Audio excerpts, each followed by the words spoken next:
ఆస్ట్రేలియాలో 2024-25 బోర్డర్ గవాస్కర్ ట్రోఫీకి సిద్ధమైంది భారత్. పెర్త్లోని అంతర్ స్టేడియంలో భారత్ ఆస్ట్రేలియా మధ్య రేపు మొదటి టెస్ట్ మ్యాచ్ జరగనుంది. 5 మ్యాచ్ల టెస్ట్ సిరీస్ గెలిచి వరల్డ్ టెస్ట్ ఛాంపియన్షిప్ ఫైనల్లో అడుగు పెట్టాలని ఉవ్విళ్లుతున్నాయి ఇరు జట్లు. మొదటి మ్యాచ్ కు కెప్టెన్ గా వ్యవహరించనున్నారు బుమ్రా.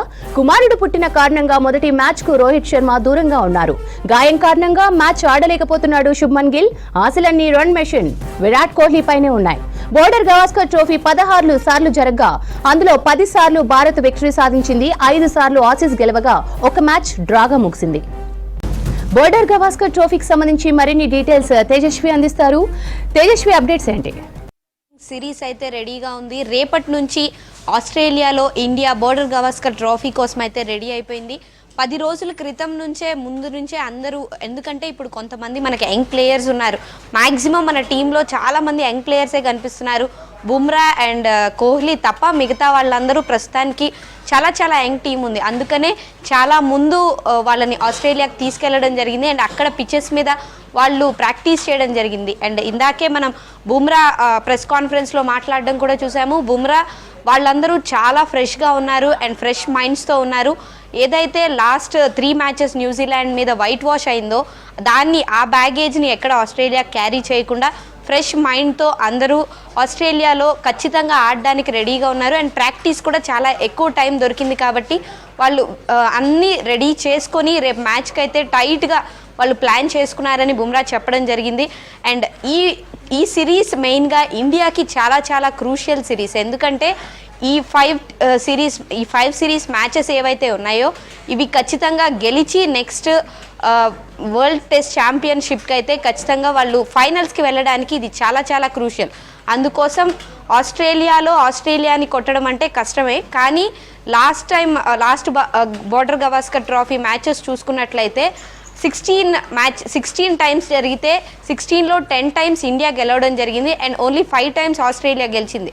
అండ్ లాస్ట్ 2 మ్యాచెస్ కూడా 2 బోర్డర్ గవాస్కర్ ట్రోఫీస్ కూడా ఇండియానే గెలిచింది. సో లాస్ట్ 2 వాళ్ళు ఓడిపోయారు కాబట్టి ఆస్ట్రేలియా ఖచ్చితంగా కంబ్యాక్ చేసి ఇండియాని కొట్టడానికి ట్రై చేస్తారు. కానీ మనకి ఇప్పుడున్న ఒక అడ్వాంటేజ్ ఏంటంటే మొన్న న్యూజిలాండ్తో ఏదైతే సిరీస్ ఓడిపోయామో అప్పుడంతా స్పిన్ ట్రాక్స్ ఉన్నాయి. కానీ ఇక్కడంతా మనకి బౌన్సీ ట్రాక్స్ ఉన్నాయి. అండ్ ఫాస్ట్ బౌలింగ్కి మంచి అడ్వాంటేజ్ ఉంటుంది. ఫాస్ట్ బౌలింగ్ని మన ప్లేయర్స్ చాలా బాగా ఆడతారు. అప్పుడు స్పిన్కి కొంచెం ఇబ్బంది పడ్డారు కానీ ఇక్కడ ఫాస్ట్ బౌలింగ్కి చాలా బాగా ఆడతారు కాబట్టి మన బ్యాట్స్మెన్కి కొంతవరకు అడ్వాంటేజ్ ఉంది.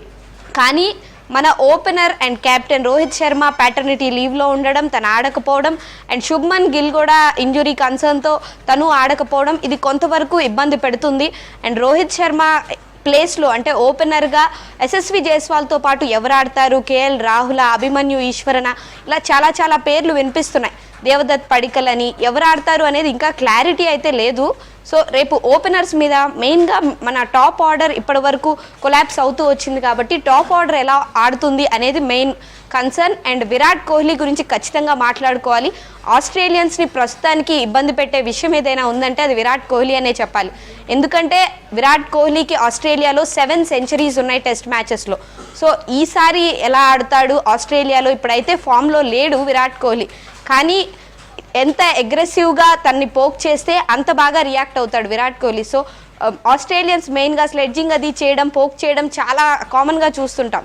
సో ఇలాంటి సిచ్యువేషన్లో ఆస్ట్రేలియాలో విరాట్ కోహ్లీ కనుక కంబ్యాక్ చేస్తే అంతకంటే పెద్ద విషయం, అంతకంటే హ్యాపీ చేసే విషయం ఇండియన్ క్రికెట్ ఫ్యాన్స్కి ఇంకోటి ఉండదు.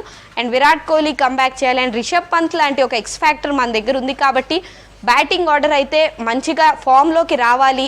అండ్ కేఎల్ రాహుల్కి ఎక్కడ ఛాన్స్ వస్తుంది? కేఎల్ రాహుల్ కూడా ఫామ్లో లేడు.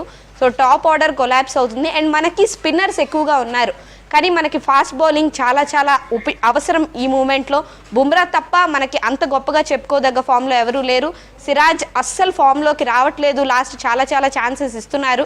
అయితే కొత్త ప్లేయర్స్ ఉన్నారు, ముఖేష్ కుమార్, ప్రసిద్ధ్ కృష్ణ లాంటి వాళ్ళు. మరి వీళ్ళు ఏమన్నా అక్కడ మంచి కంబ్యాక్ చేసి వీళ్ళు ఫ్రెష్ మైండ్తో ఉంటారు కాబట్టి వీళ్ళు బాగా కంబ్యాక్ చేస్తారా అనేది ఒక కన్సర్న్. అండ్ ఈ ఓవరాల్ సిరీస్లో షమ్మీ కనుక ఇప్పుడే ఫామ్లోకి వస్తున్నాడు కాబట్టి తను కనుక ఆస్ట్రేలియాకు వెళ్తే మనకు అది చాలా పెద్ద అడ్వాంటేజ్. కానీ ఆస్ట్రేలియన్స్లో చూసుకుంటే ఫాస్ట్ బౌలర్స్ చాలా బాగున్నారు.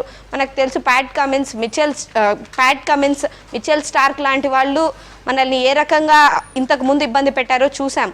సో ఫాస్ట్ బౌలింగ్ కనుక అనుకూలంగా ఉంటే అది ఆస్ట్రేలియన్స్కి కూడా చాలా అడ్వాంటేజ్.